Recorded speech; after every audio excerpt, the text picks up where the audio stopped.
Kumi raini raini bala baila raini balaila yesheve siyain kumi raini raini bala baila raini balaila yesheve siyain hai tirai rai rai Shivri Kamayim Libe Nava Chafine Hashem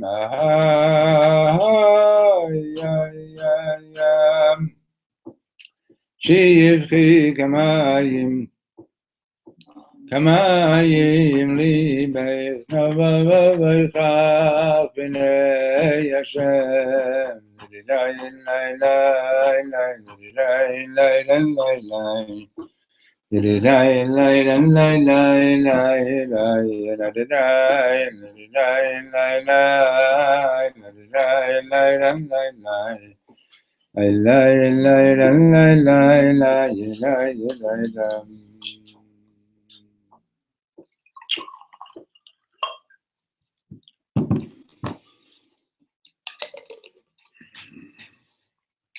Okay. Page 140. I believe we are there. Yeah.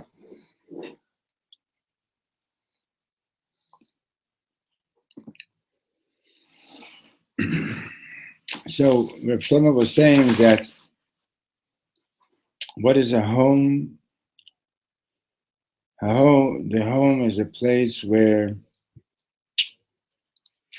you can be beyond yourself, right?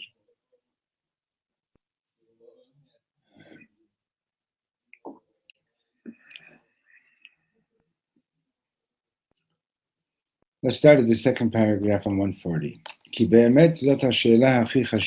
This is really the most important question. Where's your house? 140. You have it, Nachal? Yes. Where do you live? Is your house, is your natural surrounding, is it a place that you feel comfortable?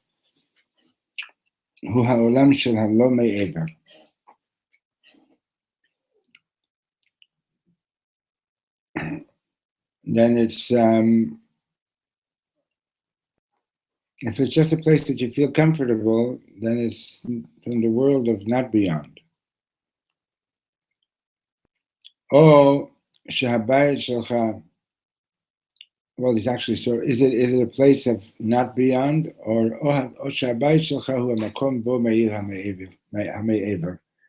your house the place where your beyond is shining?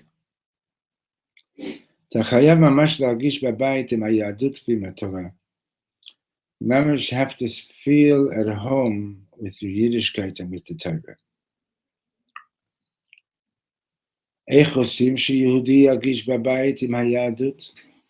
How do you do this? How does a Jew get to feel at home with his Yiddishkeit?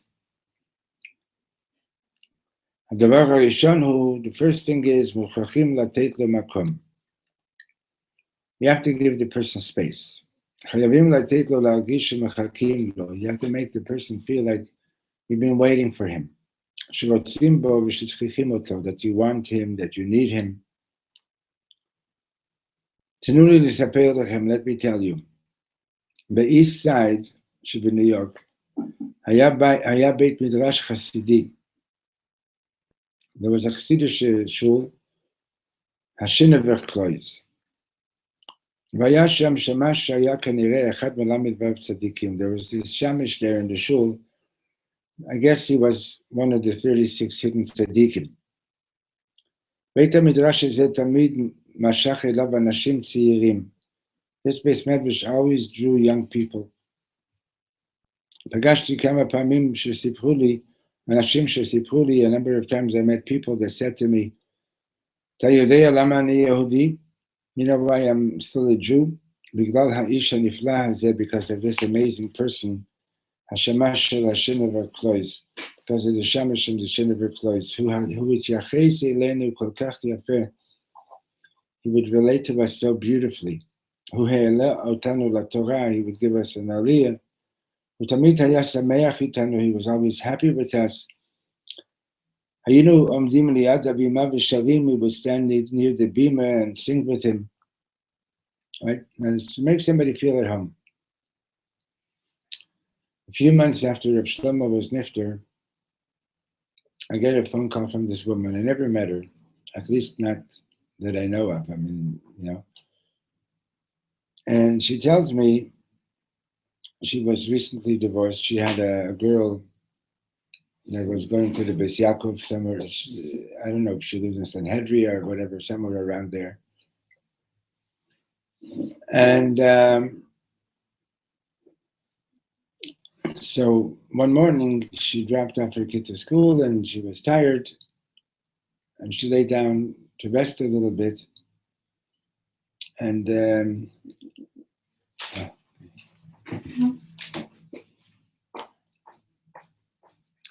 we paused for station identification. Sorry, we're late. Hello. Meet him at the Kuplat Cholim. Hi, Yaakov. Good. Better. Good. Are we live? Huh? Are we live?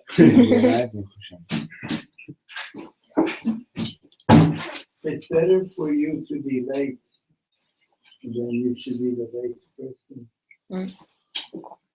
Sorry to interrupt everyone. So we're on page 140. So this woman calls me up, and a young divorcee. She had an 8 or 9 year old girl. She's living in a Haredi neighborhood, and she's resting. And it was like she dozed off, and it was at the time of the morning that the school was next door. So she was. You can move that, yeah. You can move it over here. She was resting and she dozed off, and the girls were playing skipper rope at recess time and singing some songs. And she has a dream, and she's dreaming that she's sitting in a shul in the ladies section. Take another look in there, please. See something else. And she's sitting in the ladies section.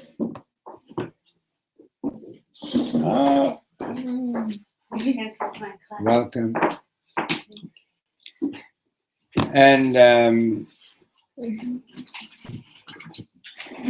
she's feeling like she's sitting like right by that curtain in the ladies' balcony, and she's feeling that I'm giving up. I'm giving up. I've had it. We're going to leave the window. I've had it, and all of a sudden, a piece of note paper, it's ripped off from a regular sheet of notes, crumpled up, falls down in front of her on her machzor, and she opens up. She has 140. 130. 140. 140. Okay. And she opens up the note, and it says, "Don't give up." And she looks up, and she sees this older rabbi, smiling face. This is all in her dream, right? And he says, she says, "It's too late." He says, "No, you can't give up. I haven't given up on you." So she says, "But I can't handle it anymore. I'm divorced, and unfortunately, in some communities, a divorced woman is is very often not welcome in people's homes. The married women are afraid, and like the of having a single woman in the house. That's and whatever. Regardless, and so this man says to her, "There's nothing wrong with you. You're just not in the right sviva. You're just not in the right environment. You got to find your chavra." And then she woke up. She happens to be in a store the following day, in a music store, and she sees all these CDs, and she sees a CD of Shlomo Karlebach, and she sees, hey, that's the one who was in my dream. Okay, that's who came in my dream. In any case, what happened with her ever since then, I don't know. I never met her again. I never spoke with her again, not to my knowledge. But in any case, I wrote up the story actually. And hi Shira. Hi. And this is what Reb Shlomo is saying over here is that, how do you feel? How do you help somebody feel? She knows. She sees. How do you feel? He's a chassid of you. I'm also. And how do you make somebody feel at home with their Yiddishkeit? Right? So this was a big thing that Reb Shlomo always talked about. In his teachings in Avram Avinu, he has a whole big thing about that, that Avram Avinu's das Hachnasat Rochim, right? And he says that every person wants to have space. So what's the problem? You got a body, you're taking up space. So you have space, right? So he says, but a heart can only find its place in another person's heart. Right? A heart needs to have another heart to be at home in. And he explains over there that, after Avram Avinu became a Jew, what Hashem is testing him with when the angels show up, while Hashem is visiting Avram Avinu, Hashem is testing Avram, and he says it in the following words: are you drunk on God or are you drunk on people? In other words, what's your understanding of Yiddishkeit? Is that to make God feel comfortable and welcome, or to make people feel comfortable and welcome? That people should feel that they have a place, they have space. And that's what, so like so many people who leave, from Yiddishkeit, not all, obviously, but for so many of them, they leave because they're not made to feel welcome. That somebody's always judging them. Are you good enough? Are you dressed properly? Are you this? Are you that? Are you that? And everything is like the chitzonius. Everything is like the external.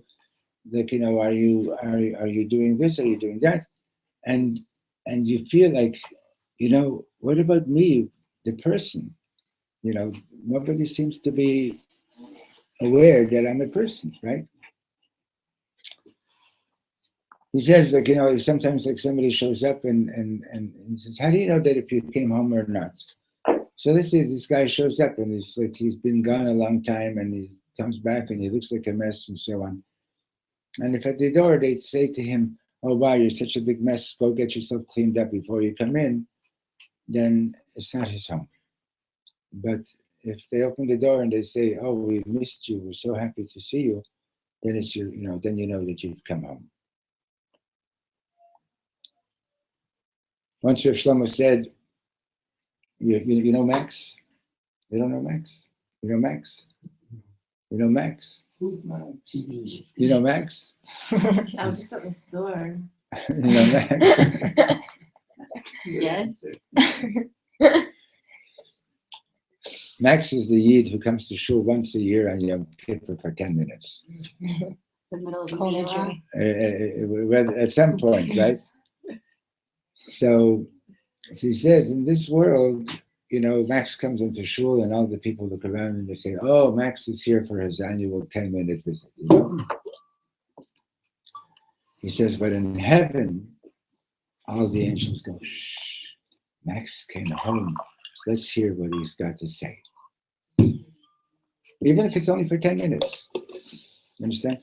That's the difference. It's like, how are you looking at the person? It's like, where's your love for the person? Where's your caring for the person? Some of you may have heard this from me. One Friday, before we lived in this house, and also in the neighborhood. So these girls sometimes would come and help Judy on Erev Shabbos, because we would have a lot of guests and so on. So one Friday, now somebody's there by the door. Somebody's there. It's okay. So one Friday, Chaya Langer comes in with a friend of hers. They were studying in Tzfat, and this girl was like mamish stunning. Like she could have been on the cover of any magazine. Okay. So I said to her, "Do you mind if I ask you a personal question?" So she said, no, she doesn't mind. I said, "What's it like to be so beautiful?" So she says, "Why are you asking?" So I said, "Because I imagine that most people, especially the men that speak with you, don't see you as a person." Now is the door. Now you have to get it. I imagine that most people that see you don't ever see you as the person. So she looks at me. Thank you. So I said to her, "I imagine that most people who see you don't see you as a person." Hi. So she says that's true, but fortunately, her parents gave her a good education, and she knows how to handle it. So you have this going on all the time. People right away, they look at you, they judge you, they measure you, and the story about the medrash about Sodom, in the city of Sodom, right? The city that was destroyed. So there's a medrash that says that two things. One was they had a rule that you're not allowed to give anybody tzedakah. You're not allowed to feed anybody. If a poor man came, everybody would give him a personalized gold coin, and he'd go around and he'd collect coins. And then when he'd want to go and buy some food, they would say, "Oh, we're so sorry. We have a law. We're not allowed to sell food to strangers." In the meantime, the guy is collecting. His bag is getting heavier and heavier with coins. Can't get any food. They're not allowed to feed strangers. They're not allowed to sell food to strangers. And eventually, the guy would drop dead from starvation in the street, and then everybody would come and take their gold coins back. That's one medrash. Nice guys, yeah? Mm-hmm. The other medrash is that they had a one-size bed. And when somebody would come to town, they'd put the person on that bed. If he was too short, they'd stretch him. If he was too big, they'd cut him down to size. Okay? So what's pshat? It's basically, it's an extreme medrash saying that you got to meet our standards, and if you don't, forget it. In other words, survival of the fittest. It's you have to survive on your own. Nobody's going to help you. It's every person for themselves, and you've got to meet the standards of this community. Otherwise, you're either going to get cut down or stretched, schlepped apart, and so on. Okay. So you walk into a place like that, you're not going to feel at home, right? You're going to say, "Mommy," right? You're not going to feel at home. Somebody comes into shul, a new person. How long does it take in your shul before somebody goes over and says Good Shabbos to this person? you know.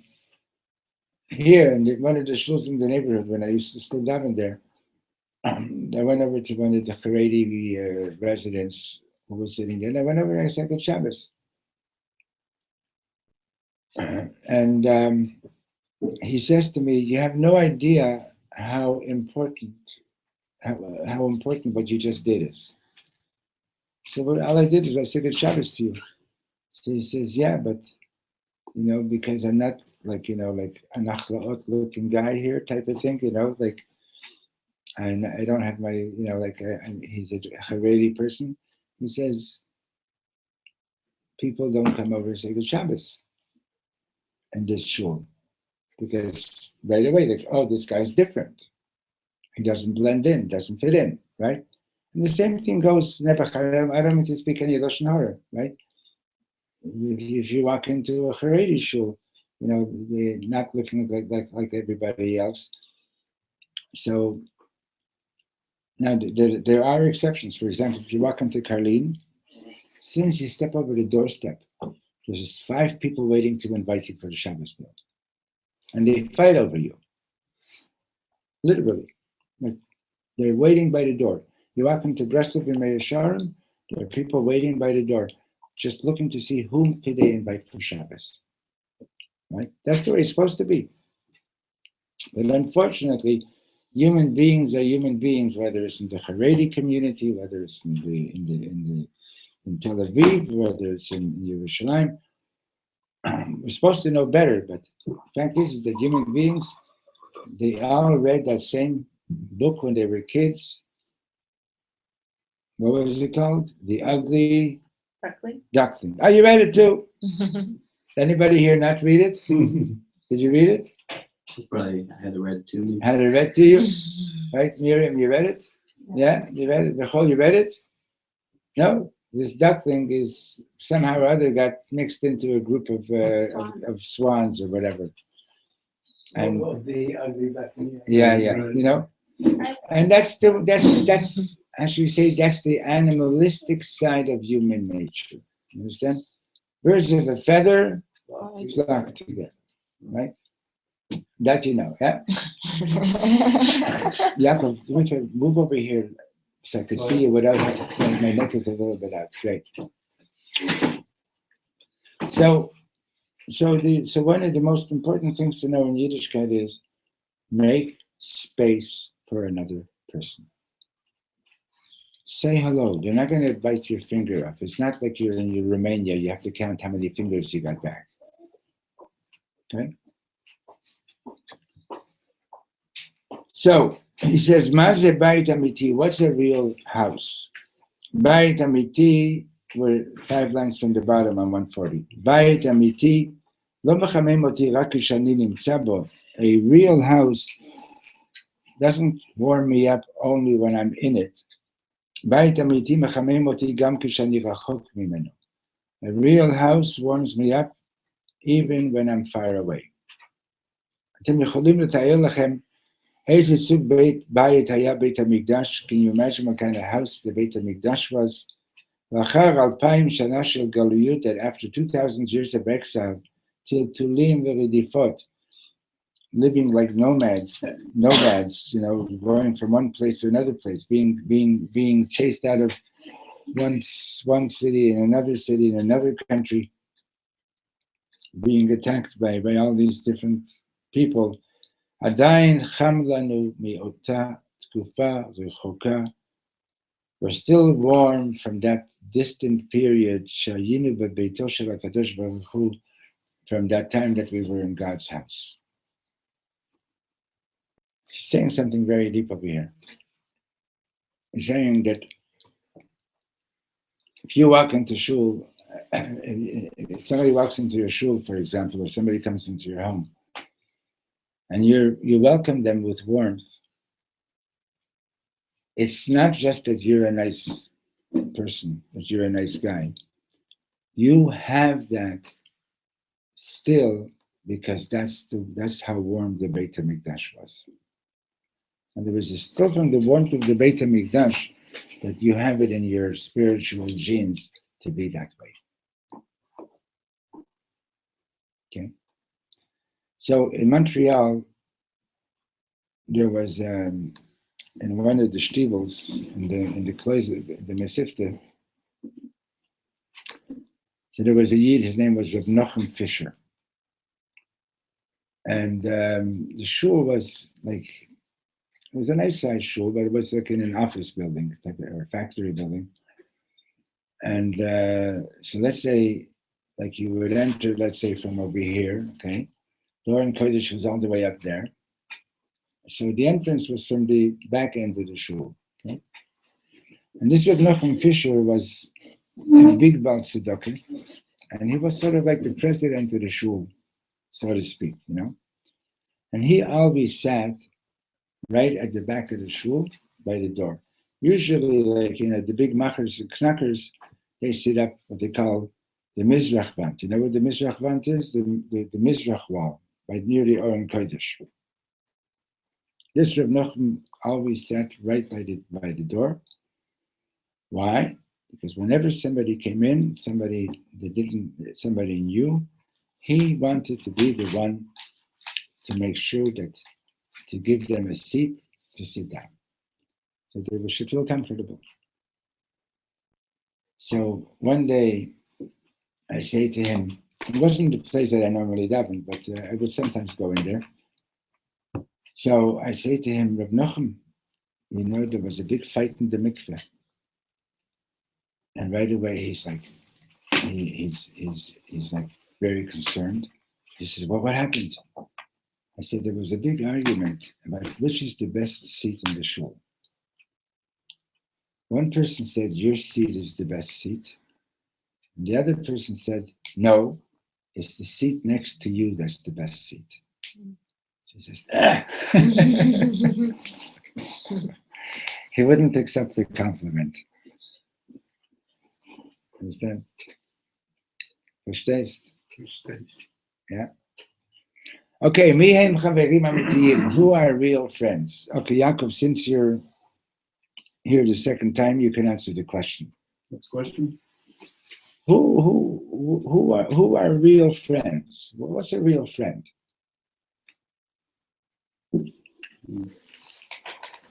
Someone call at any hour, is there for any reason.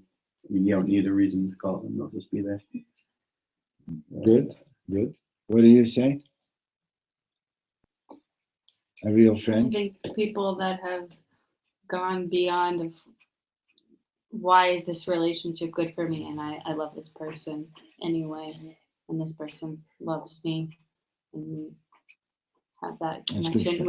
You don't need to necessarily get like that you'll gain something from them as being their friend, but that's not your intention to start a friendship. Shira was a good friend. Someone who really wants to be my friend. Wants to what? Who wants to be my friend? Okay. Miriam, you want to give your wisdom here? Someone whose presence you just enjoy, or who just enjoys your presence. Okay. They feel what you feel. They connect with you. Okay. Yeah. Someone who accepts you as who you are, flaws and all, non-judgmental, totally connects and accepts you for who you are. Nu, Achron Chaviv. A friend, a good friend is someone who knows everything about you. Ay vey. Oh. There's some things you need to keep from your good friends. Yeah, go on. And still loves you. And still loves you. These Okay. are my words. I read it somewhere. Yeah. Okay. So I have one friend like that. Baruch Hashem. We should all be blessed with good friends, right? What does the Mishnah say about friends? A good friend is even more important than a rabbi.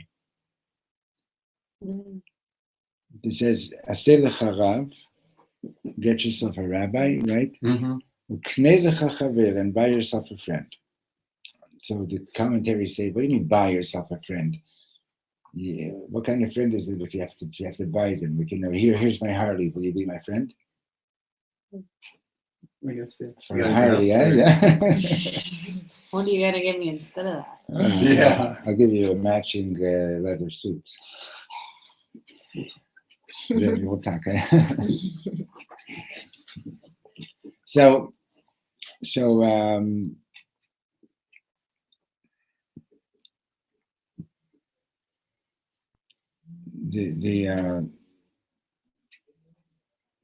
what does the Mishnah mean to say, buy yourself a friend? So the commentators explain that what the Mishnah is saying is that a friend is so important that even if you would have to buy them, it's worth buying them. In other words, it's not that somebody that you have to buy is going to be a good friend. It's just a way of expressing how important it is to have a good friend. A good friend is someone who you wouldn't have to buy. Ein chenamim.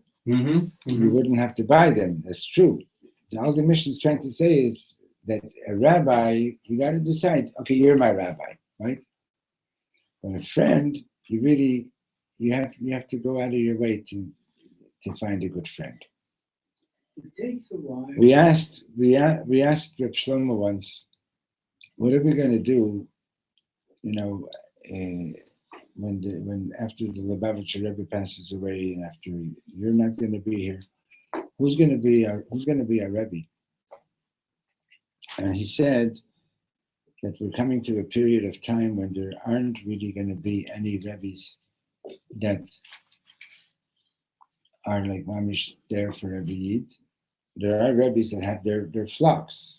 You know what I mean? And they daven for everybody. They care about everybody, but they're not like the Rebbe of all of Israel, like the Lubavitcher Rebbe was, or like they're not like Shlomo was. And he says, because we're coming to a time that that our work that we need to be doing now is the work of friendship, not the work of having the Rebbe. In other words, that's what we need now. We need, Mashiach needs to see that we're such good friends that Mashiach will come to Hashem and say, I want to be with these people. I want friends like that. Okay? So he says, Reb Shlomo says, Mahu yesod shel habayit. What's the foundation of the house? Okay, ish v'ishto, the husband and his wife. Chanukah me'ira ha'ot samach. Now on Chanukah, right, we learned that according to the Kabbalah, each month has a particular letter, and the letter for the month of Kislev is the letter Samach, which is a circle. Like it says in Sefer Yetzirah, Himlich Ot Samach B'Shena, and the letter of the month is Samach, and the quality that we are trying to fix in the month of Kislev is sleeping. The Samach Hu Milshon Lismoch. The name of the letter Samach is from the word Lismoch, which means to support or to lean on. Gama Tziyur Shel Ha'ot Samach, also the shape of the Samach letter, Hu Igul Makif, it's a surrounding circle. Kimo Adam Shemachabek et Chavero B'Shtei Zro'atav. It's like a person who's hugging another person with his two arms. Ki kishani rotzeh lomar lecha shani machzik b'cha. Because when I want to tell you that I'm holding you, that I'm supporting you, when I want to tell you that you can fall on me, so to speak, right? And that I'll be there to support you, how do I show that? I give you a hug.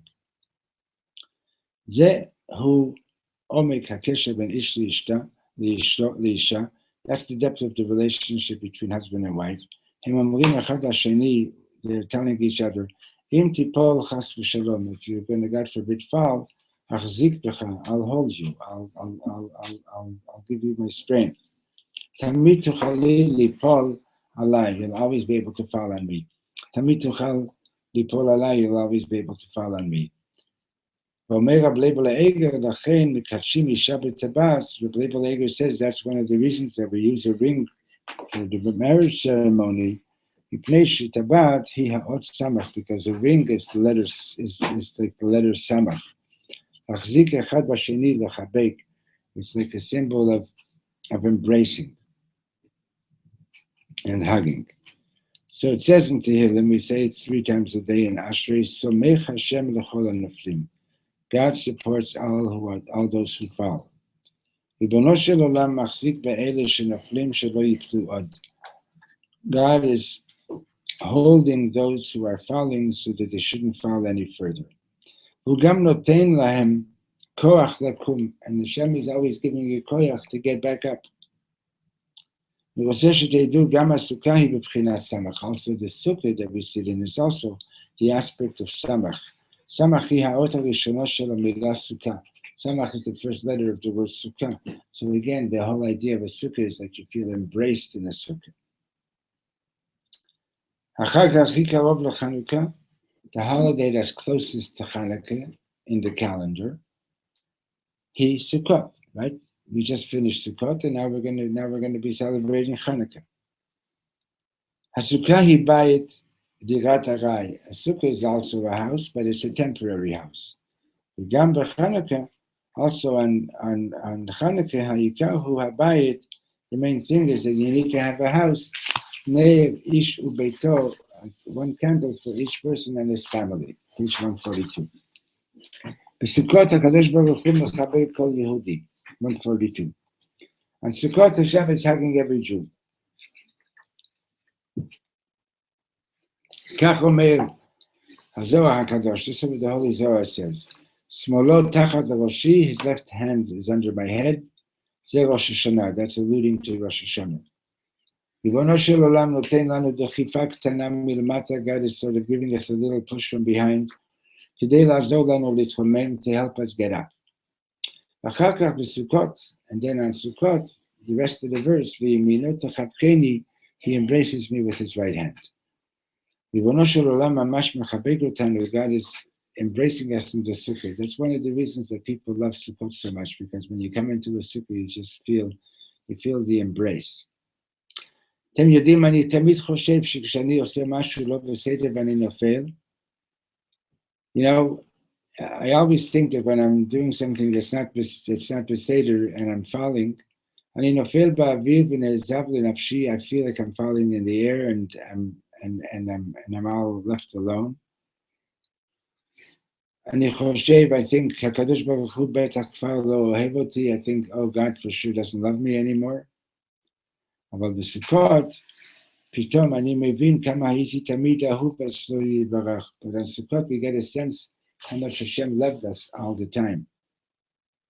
ביום כיפור אני עומד מול הקדוש ברוך הוא ואומר, יום כיפור I'm standing before God and I'm saying, אני כל כך מצטער, I'm so sorry, אתה בטח כועס עליי, for sure you're angry at me, אתה בטח מאוכזב ממני, for sure you're disappointed with me, וכבר לא תרצה אותי איתי שום עסק, and for sure you don't want to have anything to do with me anymore.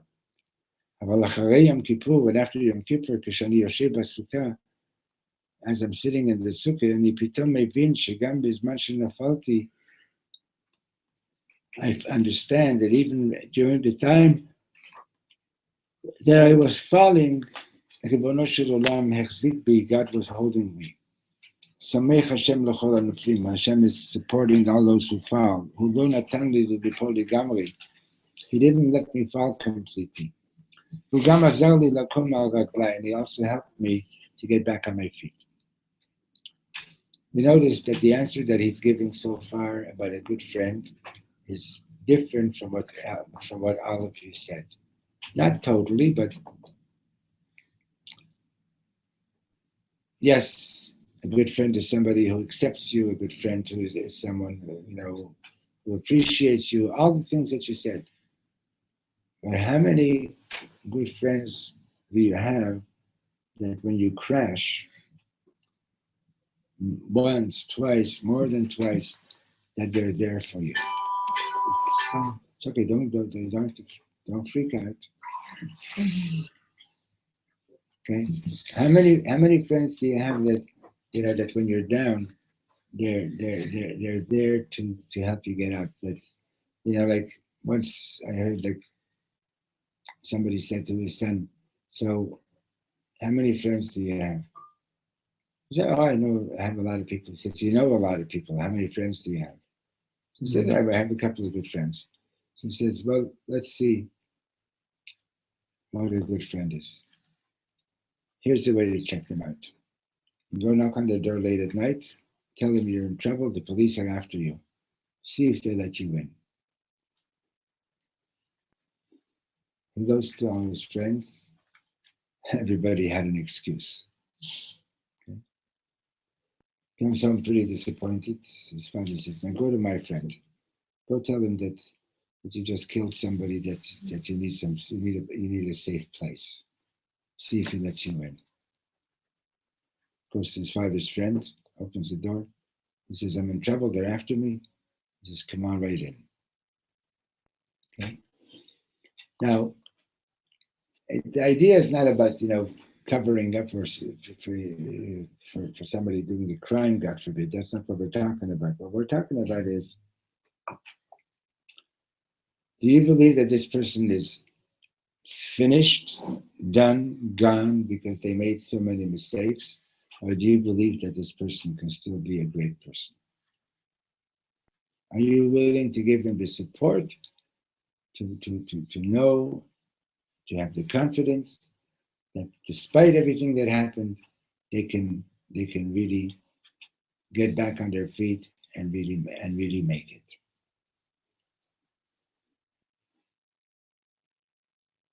The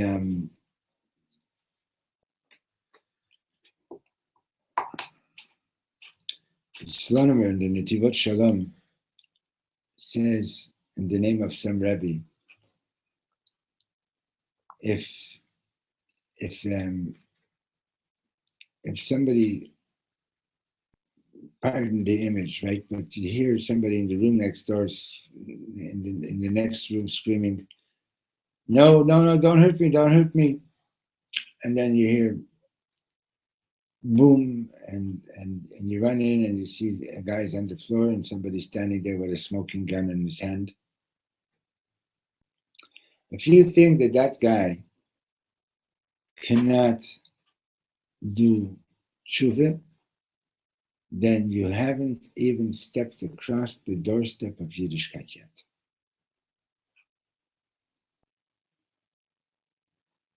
Okay. If you think that Yiddishkeit is just for the quote unquote for the good people, like just like for the guys, for the people in your chevra or whatever it is, and anybody that doesn't meet that standard, what you're celebrating is not the real Yiddishkeit. That's not what it is. A real Yid, what does it mean to believe that God created man in his image? You believe that every person that's alive among your people has the potential to bring Mashiach. Everyone has the potential to become a really special good person. And you don't give up on that belief. Okay? As we were saying the last couple of meetings, As we were saying what? as we were learning the last couple of meetings, I hear a shofar trumpet. It's described as God is our best friend. I don't want to belabor the point, but after the billions of people alive, God still has time for me. Are you surprised? Yes. Well, get up and dance. She wants to see you dance. You're not gonna disappoint her, are you?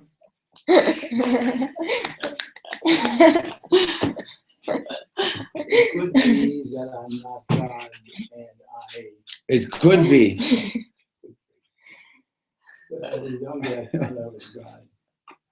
It could be that he's not God. But once again, the billions of people. So what's your problem? God can do it. Don't worry about it. I know he's busy, but he knows how to handle it. He has a good system. And if I would fall, God would. Yes, Hashem is there to help. Yes, all the time. He'll send you somebody to help. Anyway, so once Reb Shlomo went to visit, he used to go visit the hospitals and sing for the patients. So he went to a Beit Meshugaim, an insane asylum. So he sees this seed sitting there and learning like unbelievable. So he says to another one of the patients, this was like a Haredi type of place. He says, tell me, what's with this guy? Like, he looks so holy, he looks so special. And he's learning, like, why is he here? So he says, he's crazy. Shlomo says, what's wrong with him? He thinks he's Mashiach. So Shlomo says, well, look at him, maybe he is. So he says, I'm telling you, he's not.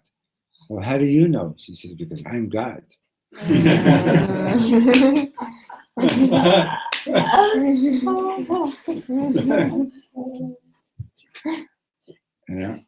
Anyway, weiter. We have a couple of minutes. What you learned, and you'll tell them the joke. Right. Okay, good.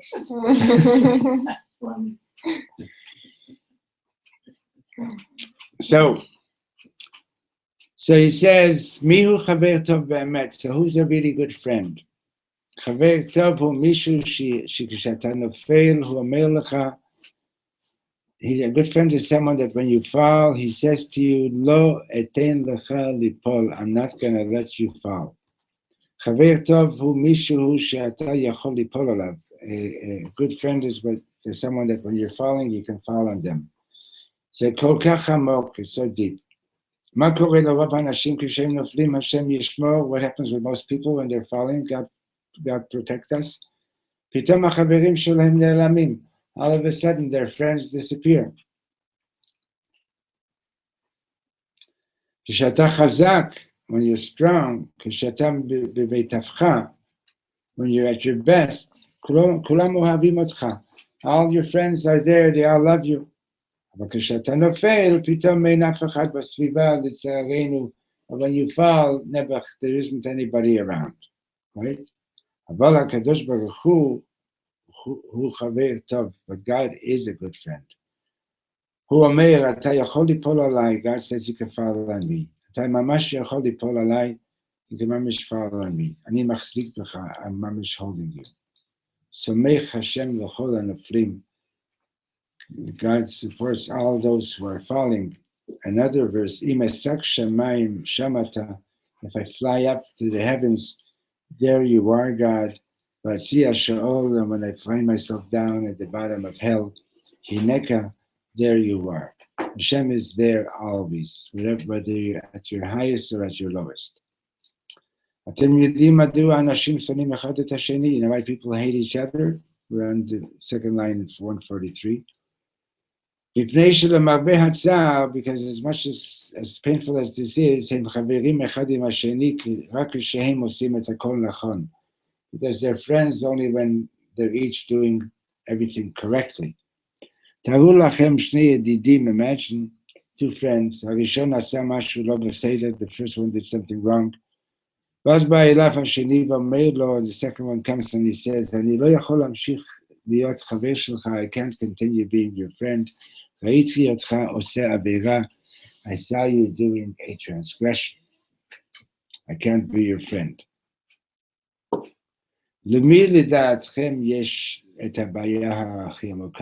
Which of these two people has the deepest problem? It's not the first person who did something that wasn't right. It's the second guy that has the deepest problem.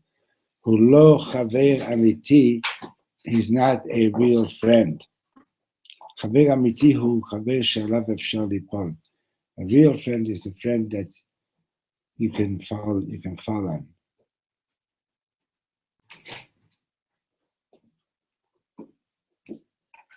Hi, Miriam.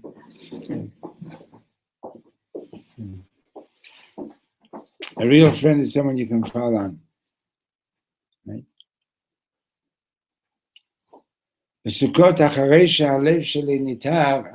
after my heart has been purified by Yom Kippur, yesh li koach lizbol kol Yehudi. I have the strength, I have the energy to tolerate every Jew. Just like God says to me, you can fall on me. So I'm saying to every Jew, אתה יכול ליפול עליי, אתה יכול לסמוך עליי, you can fall on me, you can rely on me. הגמרא אומרת, כל אזרח בישראל ישבו בסוכות. Every citizen of Israel will dwell in the Sukkot. Melamed, this teaches us, שכל ישראל ראויים לשבת בסוכה אחת. All the Jewish people are fit to sit in one sukkah. We have the capability to be in the same one sukkah. The Ashkenazim, the Sfardim, the Temanim, the Whiteys, the blacks, whatever. We have the ability to be in one sukkah. It's a special ability to be able to do that. Sukkot shuv na'asim kol Yisrael chaverim amitiyim. In Sukkot, all the Eden become real friends again. Okay, so he didn't direct us yet so directly to Chanukah, but we are in the midst of the topic of Shalom Bayit. We're talking about a house, that a house is the place where you feel welcome, where you feel that you can be in touch with your beyond, etc., right? And you have to know that if you're fortunate to have a house, it's a huge thing to welcome people into your house properly. It's a huge thing. Okay, let's continue tomorrow, Mr. Hashem, right? Page 144 tomorrow. And let's try to get started on time, okay? Bye-bye.